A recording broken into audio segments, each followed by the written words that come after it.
Le jeune homme n'a dépensé que 5 € pour acheter un sac de riz. Contre toute attente, la seconde suivante, il en sortit un lingot d'or, et à cette vue, tout le monde fut stupéfait. Les gens pensaient alors que le jeune homme avait simplement eu de la chance. Mais ils ignoraient que tout cela reposait sur son système de bonnes affaires. Afin d'aider le jeune homme à devenir l'homme le plus riche du monde, le système lui fournissait chaque jour, à des moments aléatoires, des informations sur des occasions à saisir. Et la première information du jour concernait quelqu'un offrant une grosse récompense pour retrouver un chien perdu. Le système lui indiqua que ce chien se trouvait dans une poubelle de la résidence de l'immeuble numéro 9. Pour vérifier l'authenticité du système, le jeune homme se rendit aussitôt à l'entrée de la résidence à vélo électrique. Et il découvrit effectivement que le chien perdu se cachait dans la poubelle. Il obtint ainsi la récompense de 50 000 € offerte par le propriétaire. Ce n'est qu'à ce moment-là qu'il réalisa que le système était réel. Avec l'aide du système, il décida immédiatement de quitter son travail de livreur. Le lendemain, à peine réveillé, le système lui transmit une nouvelle information, lui indiquant qu'une promotion était en cours dans l'épicerie en bas de chez lui, et qu'un lingot d'or était caché dans un sac de riz endommagé. Après avoir entendu cela, le jeune homme se rendit aussitôt à l'entrée de l'épicerie. Et il constata effectivement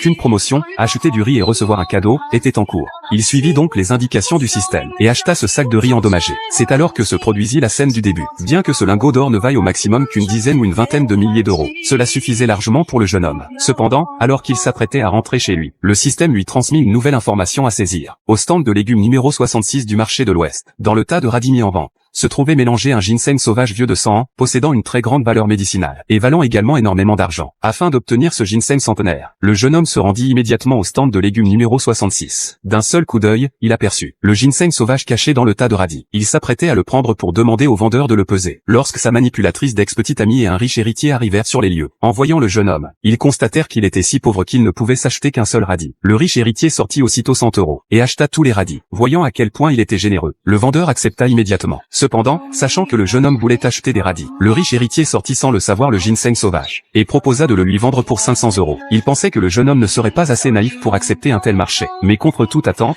celui-ci accepta directement. Afin d'empêcher le riche héritier de revenir sur sa décision, il rédigea même sur le champ un accord écrit avec lui. À cette vue, le riche héritier pensa encore plus que le jeune homme était un idiot. Mais à ce moment précis, un acheteur de plantes médicinales arriva soudainement. Il demanda aussitôt au jeune homme de lui montrer le ginseng qu'il tenait en main. Après l'avoir examiné, il découvrit avec stupéfaction qu'il s'agissait en réalité d'un ginseng centenaire. Pourtant, les autres n'étaient pas d'accord avec lui et pensaient qu'il ne s'agissait que d'un simple radis. Contre toute attente, l'acheteur proposa alors au jeune homme le prix exorbitant de 10 millions d'euros pour acquérir ce ginseng sauvage. En entendant cela, tout le monde fut sous le choc.